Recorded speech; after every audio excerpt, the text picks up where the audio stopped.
Good. Thank you very much for all of you for this, the fifth session actually. So actually we are almost in the middle of our program. We still have like 6 more sessions to go from now, or 5, something like this. So today we have our lecture from Varna University about the different channel of distribution and how we can communicate or connect to our customer. And we have Professor Michela, right? Or right? Good. So he will give us like a quick hint about the topic. And after that, we will engage with the discussion, and maybe Rory, we will get like 1 minute for each, like to say. Yeah. So I think today we were hoping to cameras on or off, it's up to you, but try and do a run through of everyone who's on the call, just to even do sort of a quick 1 or 2 minute run through of where you're currently at with your business model canvas and the broader idea that you have. And then maybe we'll have time for Basma, for Ali, and for Hasib to present their business ideas. Right? Good, super. So we can go now. Yeah, please, the floor for you, Michela, for your presentation. Okay.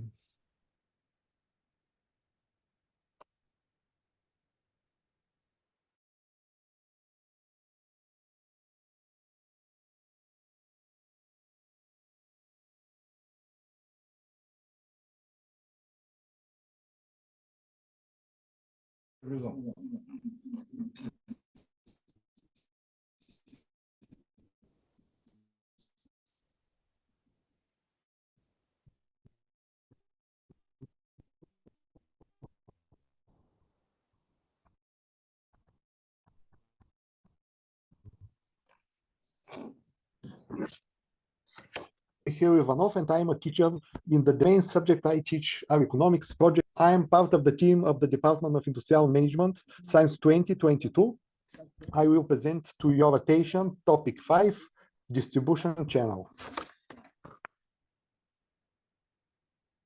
The lecture examines fundamental questions related to the essence of types of distribution channel.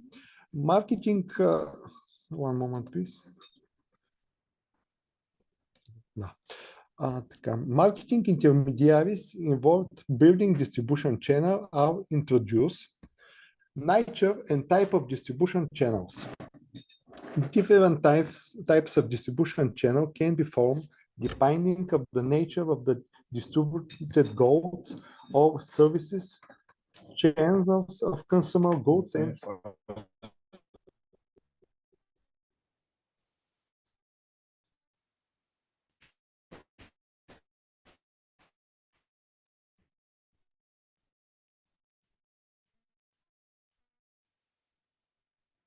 Yeah. Industrial goods. Service invited the building distribution channel activities into merchants' ownership right over the goods and have methods, trade markups, and market selection. Functional intermediaries, they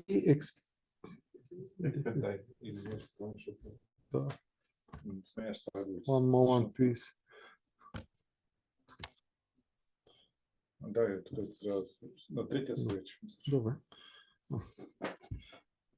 Okay.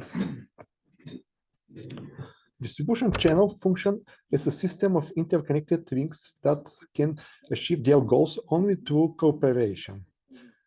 This cooperation is both a contracts, voluntary and involuntary organization measures with the framework of the law, which are different to synchronize. Key for changing the distribution channel requires more time and resources than, for example, changing packing and advertising methods. The main types of configuration in the distribution channel for pricing consumer goods are as follows. Channel A is called direct. It has the simple structure. It represents the temptation of manufacturers who wish to receive to income intermediate without erasing that they must perform a series of activities that are not typical for productions.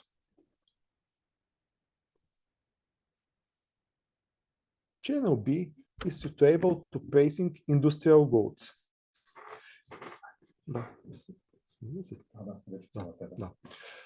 In the case, the retail buys directly from the manufacturer. This is possible because such goods are sold in a limited number of retail outlets. Such a channel structure is also suitable of goods with a limited shelf life, bread, milk, and other. Channel C is typical the trade of mass consumer goods, oil, sugar, chips, croissant. These goods are sold in a large number of retail outlets, and the manufacturer would find a difficult contact each of them directly. Retailers dealing with such goods prefer to suck small quantity, avoid trying in working capital and keeping stock for too long, especially since warehouse space is required.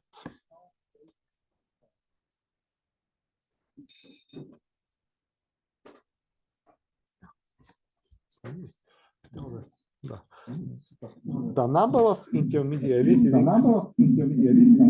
in a distribution channel is determined of nature of the goods and the scale of the market. In condition of free competition, intermediary links cannot survive. It cannot be argued in the elimination of reduction of the number of intermediaries will necessarily lead for higher efficiency. Is their function remained and must be assumed by someone else. Consumer prefer short sales channel, assuming that a few intermediaries the world of price will be. The elimination of wholesale will not eliminate the need for the services they provide. Then the other institution will have to perform the services, and consumers will also have to pay for them. Even if also and solve the sum settlement, their costs associated with the exchanges.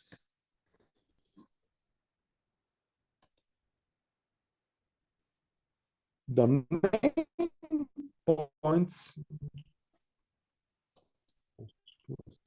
Sorry, the audio is really dropping out. Is that just on my end, or is everyone else? Point Also from our side. The organization and management of distribution channel we can't really hear you. Vertical and horizontal among channel participants, usually not part of specific distributors that support distribution transport companies, industrial insurance, public warehouse, and storage facilities. A distribution feature of supporting links direct channel participant in the day, not participant of transnational transaction. They expanded the facilitate the exclusion without accruing ownership right over the goods of participant of decision marketing regarding channel management.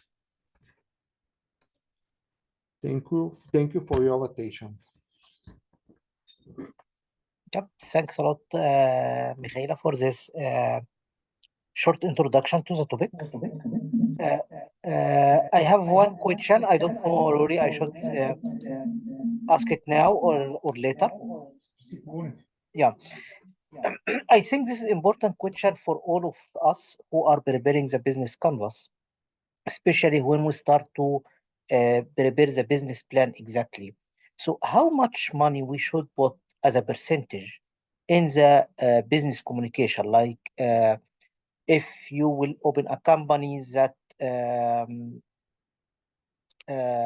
will make like, for example, you have 100,000 euro and you would like to create with this 100,000 euro a company to sell something or to produce something.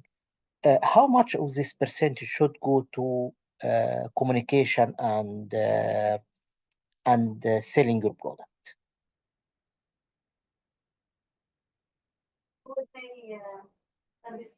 I can probably just start with that depends massively on what the product or the service is, and I guess also who your target audience is and how you intend to approach them. I think that links into some of what was just mentioned, that there are some channels which will require a lot more resource intensive approaches and some which will be a lot less resource intensive.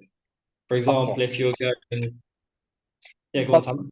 yeah, there is no percentage that we can go from 10% to 30%, 40%.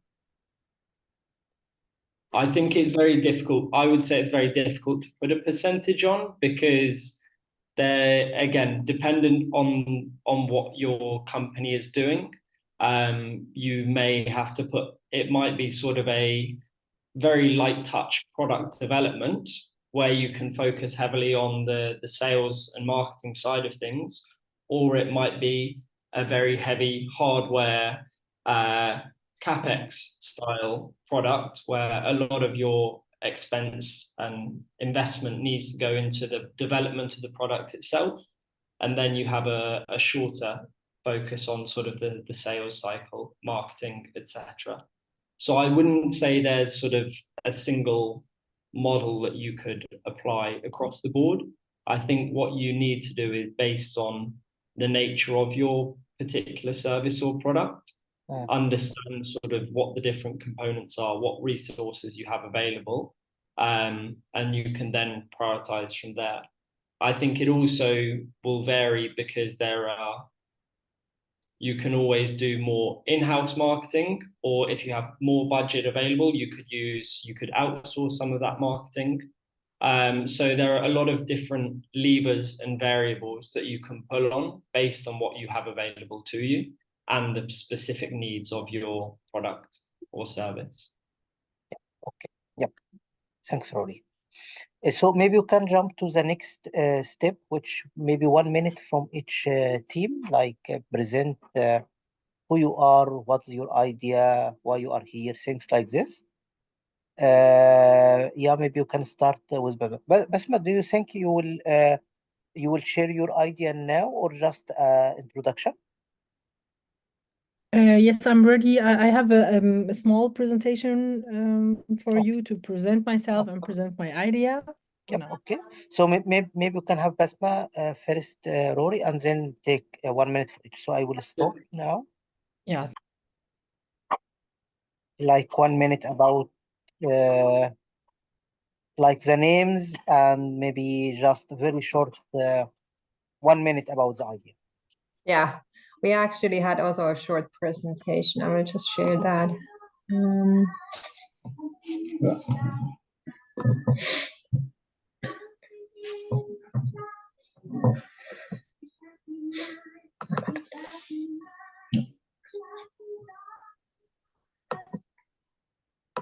Does it work? I think it's downloading. In the way. So slow. Yeah.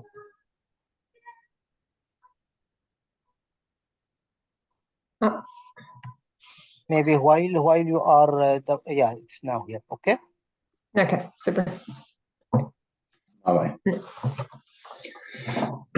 Yeah, I think we briefly talked about it a couple of weeks ago already, but our idea is, or the name of our company, at least for now, is Swim Deal, Swimming for All. And like we also said last time, is that drowning is the third leading cause of death worldwide, especially for kids. Especially for kids. And our mission is that we want to prevent drowning accidents by teaching swimming, like increasing the swimming skills among the children, and especially in low-income countries. That's the problem. So we have to do some research where this is needed the most, and that we will try to travel to these countries. But not only we want to teach the kids, we also want to teach. I mean, here we wrote locals, but this can be teachers or volunteers, or maybe there are already some swimming clubs. But depending on where we are in the world, this might be like not everyone can join the swimming club, obviously. And also we want to try to recruit people, for example, from Norway or Scandinavia or Europe in general, that are up for this task.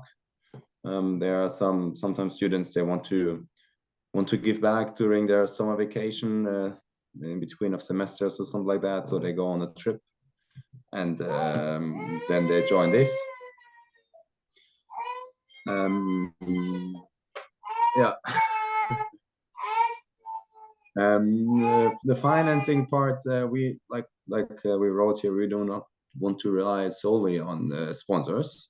So we want to try to fund ourselves, basically, so that we're a little bit independent. And we want to try to do this by, for example, courses for adults, like maybe organize swimming camps or online courses. Exactly. So again, the focus of this is basically improve the skills in swimming here in the higher income countries, and then use the money that we make with those to sponsor ourselves for these trips. We talked about it earlier, and that's actually how we start with all that we would like to improve the school swimming and try to be, how can I say this, advisors or maybe counselors for countries here or for whole regions here, and maybe generate some income also through that, and use this money. But this will be, we will postpone this first. Exactly, we want to postpone that now. So we try to start small, maybe try to get some attention with like I said before, with courses or like social media channels, and try to organize then over time some camps. Not over time, we try to do this as quick as possible, basically, obviously. But then again, surveys need to be done where we can reach people. Yeah, surveys should need to be done before where it makes sense. Like what is asked by people, for example, triathlon groups, federations. Maybe we can contact these and get some feedback from them about what they actually want. Are people there that request these camps? And I know that, for example, triathlonists are always up for triathlon camps, and Norway can be quite nice in the summertime. Yes, and we filled out the business model canvas, and obviously this will change the further we go. I don't know how much time we want to spend on this now, but I think everyone wants, or more people want to share their ideas, so maybe let's not spend too much time. And that was it. No, I think that's great because we see improvement. So Yeah. from the beginning we can, and this is a value actually. You know, when we started, it was like just an idea. It was not so clean, but now everything start to be like settled down, and you can see in the canvas, everything there start to fill in. So I think there is a good progress here. Yeah. Thanks a lot. So maybe if can have like one question to Ima and Dent before we can go to Ali. Any question for Ima and? Okay, if no question, no problem. Yeah, please go. I was just going to. So you said that there are sort of a handful of different potential routes that you're going to take to initially market this. Yeah. It would be interesting to hear sort of any initial thoughts you had on how you will prioritize which ones to go for first. I think first the online courses, and then we might start first to have kind of like in the first year just one destination for volunteer work, and then just increase in the future. So I think we first need the profits to then, yeah. And with those online courses, I guess would you prioritize the triathlon groups, the school route, local Oh no, the campus? school, yeah, so the schools we will just like forget for now, because I think that will require more just research and also travel. So this like online courses, we were thinking that we could start immediately. And it would be kind of like a faster way for now. Yeah. And I guess we need more attention, more influence, more connections probably before we can actually slip into school swimming, because like that's what at least how it seems for now. It is still everything is in the state's hands basically, and the most of the countries. And in terms of the marketing of those online courses, do you have an idea of how you'll approach that? Will it be largely social media through sort of relevant, I guess, whether it's triathlete, swimming magazines, blogs, whatever it might be? Yeah, is there a particular route that you've identified that you're keen to follow? Yeah, I think the best way would be that we try to consistently upload videos and contents regarding swimming, so that we obviously gain some attention, and then we can also use this content to advertise ourselves, for example, for camps. So if people, or camps or courses. So camps is always, it's just like a certain date, but the courses, we can, once they're recorded, they can either be shared, or we do it like we have it here, then the people can send the videos, and we can give feedback about the topic that we're going to teach in the courses. So there are different ways, but I think the best way to start is that we create content about swimming, like different exercises, like basic courses, like this is how you start, and this is what you should focus on, and then get the attention, and then build this up step by step. Because I mean, there are courses about swimming, not courses, but there are channels about swimming. I think we can, it's never too little about this. Yeah. Okay, perfect. Yeah, that sounds good. Thank you. And yeah, just worth thinking how I think your point on just constantly creating content is super important for creating the brand awareness. And then thinking around who can support you on maximizing your visibility there, whether it is sort of other platforms, other channels, other accounts who might be able to give you a boost because you're doing stuff that they're interested in, or anything like that, just to sort of make sure the content you're making goes a bit further. Exactly. Yeah. Thanks for the feedback. Good. So maybe we can go to Ali. Thank you, Doctor. Okay, I'll start sharing my screen. Can you see my screen right now? Yes. Yes. Can you see? Okay, great. I'll try to familiarize our idea as quickly as possible to give the chance to other participants. So our idea is, we named it like Access Earth Geology. You know, all countries all over the world are looking for securing strategic raw materials.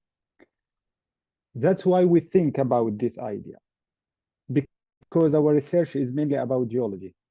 All the countries all over the world looking for raw materials. So we think to develop like a startup integrating some geophysical tools and satellite data and other with deep technology, to enhance the mineral exploration. So this is simply our idea: integration of different kinds of data to facilitate detection of mineral deposits. Of course, the target users is mining companies or exploration companies who are looking for these mineralizations. So quickly regarding our market segmentation, as I just mentioned, we are targeting mining companies all over the world. Our second market, I mean Africa and Middle East, but we will start with Saudi Arabia, for example, or geological surveys in arid terrains. Because, you know, in these terrains, it's easy to detect mineral deposits compared to the covered vegetated terrains. So this is simply our market segmentation. The first market segment is, for example, Saudi Arabia Geological Survey, Egypt Saudi Survey, or Southern Europe Geological Surveys, then goes up till covering the whole Earth, hopefully. So our customer value proposition, we are planning with this startup to reduce the time and costs, but increasing the accuracy. And this is most important.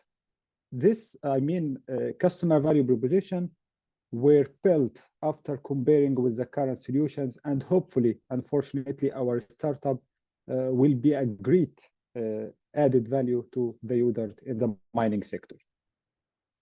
So quickly to our business model canvas. Our key partners are EIT Raw Materials and full EIT Digital. Our key activities is doing the prototype. Our key resources like programming,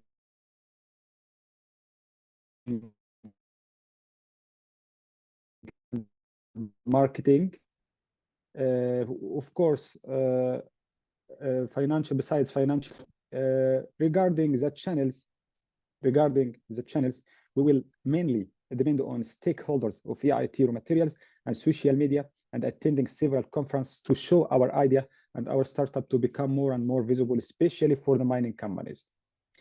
Yes, customer segmentation, as I just mentioned in detail in my in the previous slide. Regarding the cost structure, of course, a lot of costs, unfortunately, but mainly like for server, you know, when you are establishing like app or platform, server acquisition, of course, and marketing budget.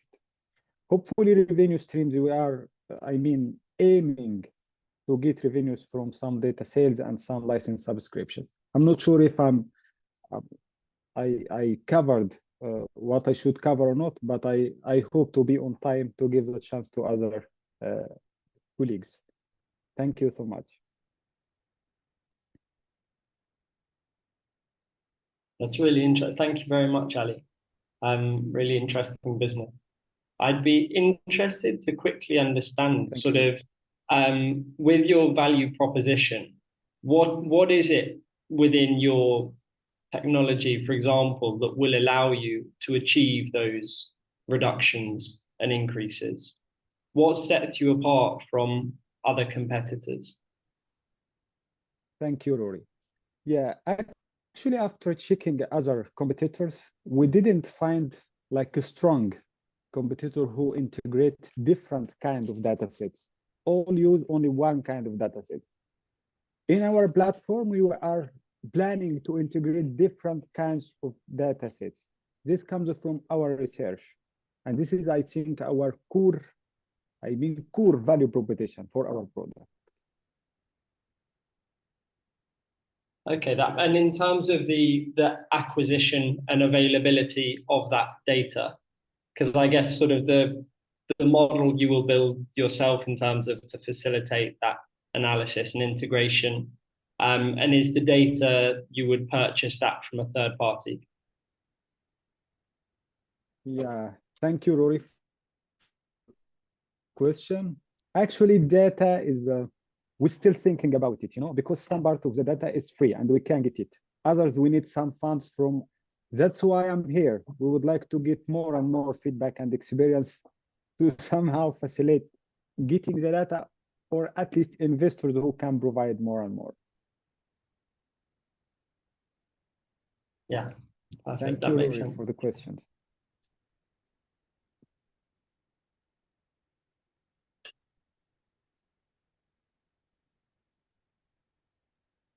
Any more question for Ali? Okay, if not, or can go for further. I don't know. Hasib is here. Yes. Yes, I am here. So do you think you can present yourself and your idea? Yeah, I am sharing the screen. I have made like a small presentation. I told Tommy that it's not complete, but still like I think it's enough to understand what's my idea. So I'm gonna share the screen now. And yeah, so this is the I'm just gonna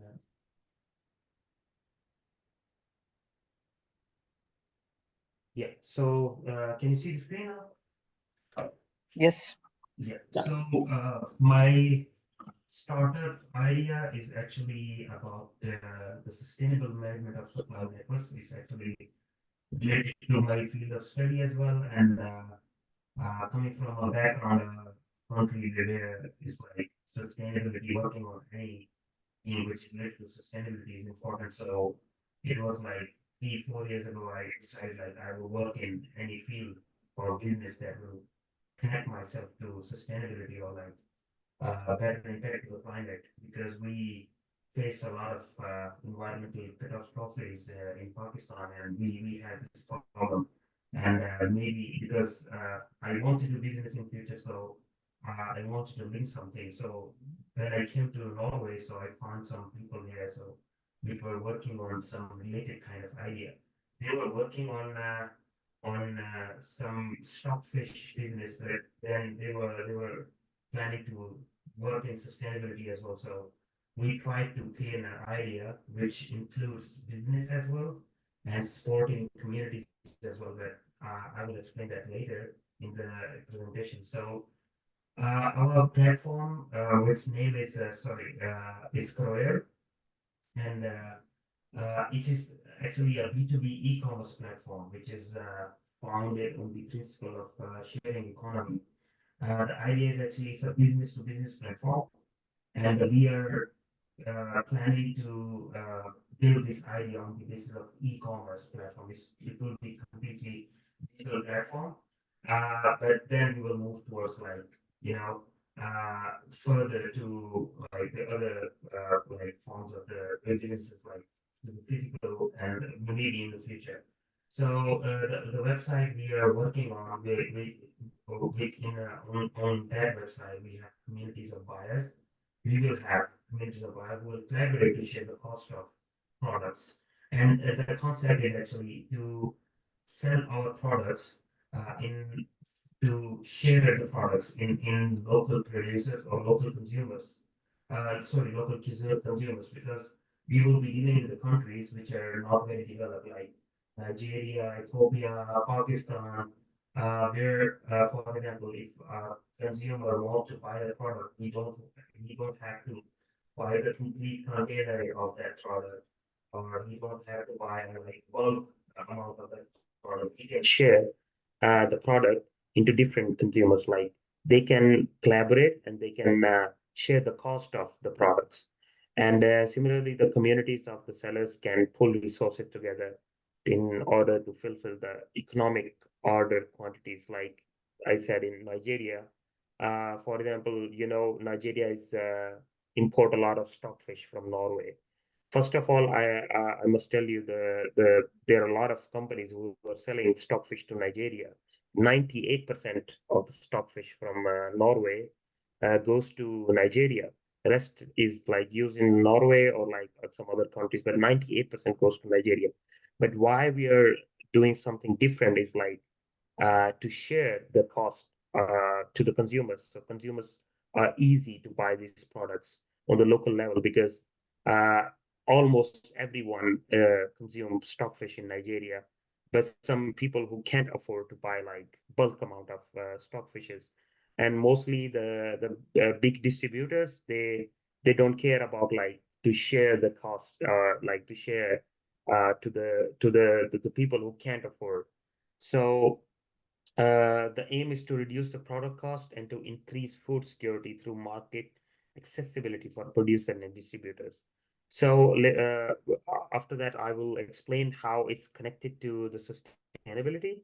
There are a lot of points that I will add in maybe the next presentation, but I must tell you about the mission we have is to provide everyone better trading opportunities created by innovative solutions that enable the sustainable distribution of the resources.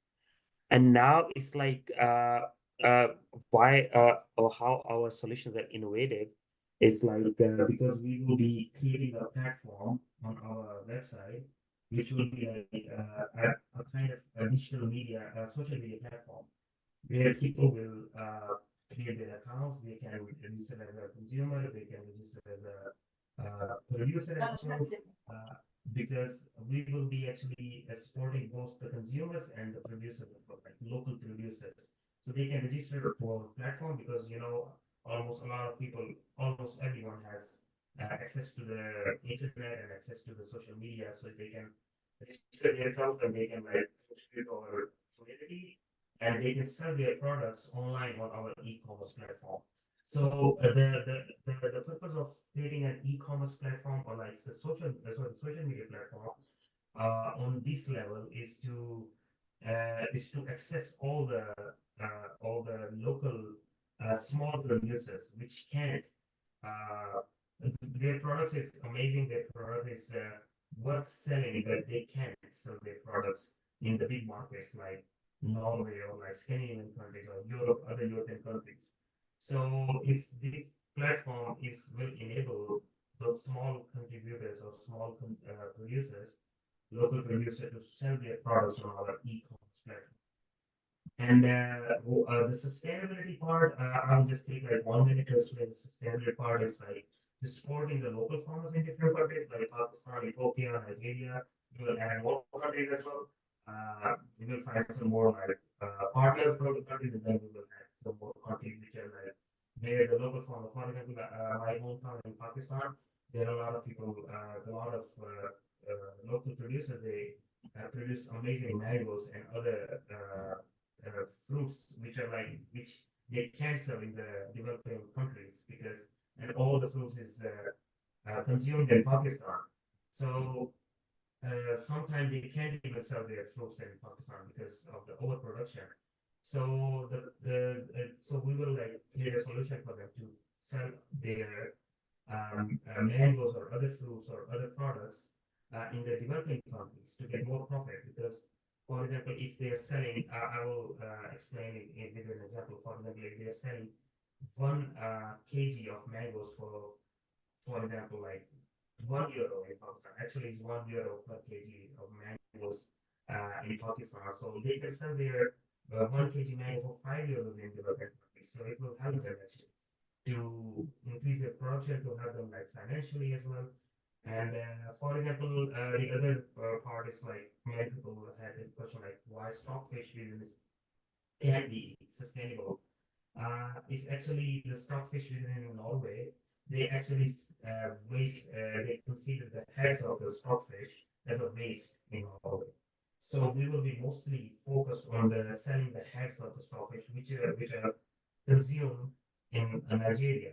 So that can contribute to like this wastage of food can be like we will sell the heads of the stockfish to the countries like Nigeria, so it doesn't get wasted in Norway. So we have other points as well, like for example, we have 10 years of plan for example to go towards like doing transportation to reduce the fossil fuel emission as well, and to create a platform to small platforms in different countries to support more people, to support more producers as well. So that's our goal related to sustainability. Yeah, there's some points I'm missing. Maybe next time I will present a complete presentation along with the business canvas model. So yeah, thanks for the time. This is my idea.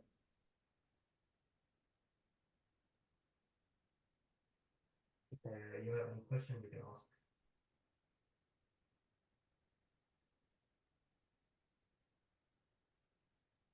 Brilliant. Thank you very much. I had one quick question from my side, which was just in terms, just to understand the business a little bit better, is the intention to sort of act as a full end-to-end B2B commerce supplier? So you would do sort of the logistics and the distribution yourself, as well as sort of the online platform connecting the buyer and the seller?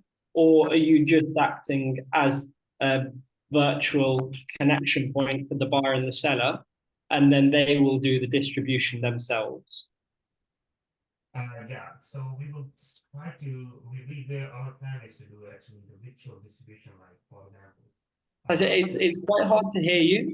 I don't know if it's possible to come closer to the microphone. Can you hear me now? That's a lot better. Yeah. So the thing is, like, we will try to use the virtual way, like for example, like from Northern Norway, if the stockfish is going to the Nigeria, so like a lot of we will use like cargo and other, the containers are being transported. So, but when they will reach in Nigeria, so then like local distributors, they will actually distribute the products themselves. So it will like help decreasing the product cost as well. Like our goal is to decrease the product cost as well. So mostly the local, for example, consumers and even like distributors, small distributors, they will help us to distribute the product in the country. Yeah. Okay, that makes sense. So I guess sort of emphasis on finding some key strategic partners who can help on the distribution side, etc. Okay, Yeah. perfect. Thank you very much. Okay. Oh, Tamara, we can't hear any noise from you.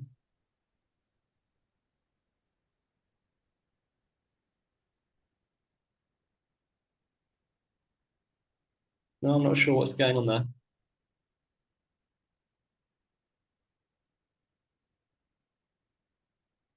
Now? Yeah, that's better. Okay, yeah. Hasib, just to follow up behind Rory question. Did you find already or did you have a partner with you, like strategic partner? Yeah, our strategic partner in Norway is Norfra, which are already working on the stockfish business. And another company we are talking to is Seafood of Norway, but the deal is not done. We're gonna start the business with Norfra because they are registered. Our registration process is still going on. The problem is the registration process. Our one application got rejected because the banks had like reservation over like they wanted to make sure like this business is not involved in any scamming or money laundering, because a lot of cases from Nigeria like related to money laundering. So they wanted to get a surety. So we have filed another application to the banks, and now we have a partner, Norfra. So we will make sure like get registered very soon. So I think it will be done very soon. Norfra is our partner for now.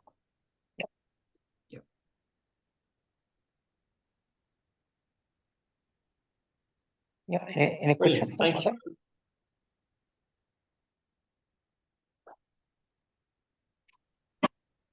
Okay. Good. I think we already now 5 or 6 minutes above our time limit. So any question, Rory, or comments from your side? Or? I think we can probably wrap up the session. The only thing, just to say a quick heads up, that tomorrow we were scheduled to have a Grill the Leader session. Unfortunately, the speaker's been unable. They've had to reschedule that. So what we'll do is we'll send a cancellation note for tomorrow's call. We'll reschedule that for a time in the next couple of weeks, and we'll give plenty of advance notice. Yeah. Yep. But Super. otherwise, anything else from me? Yep. So I would like to thank all of you for this interesting day, and really, I am happy to see the progress, and I think you also happy to see the progress that is going on. And next week we'll start Wednesday as well, but maybe next week we'll start with the names that not presented at all before. Maybe Muhammad, I know Anastasia or so, or Tibu, Valentina, maybe you can just present yourself, Noor as well. So next week we'll start with people who didn't present yet, and then we can open the presentation or the teams that already presented ideas for discussion. So we can go a bit deeper with the idea of Ali and Ima and Dance, and then we can discuss in more detail. Good, thanks all, and see you next Wednesday. Thanks, Paul. Bye. Bye. Bye. Thanks, bye. Bye.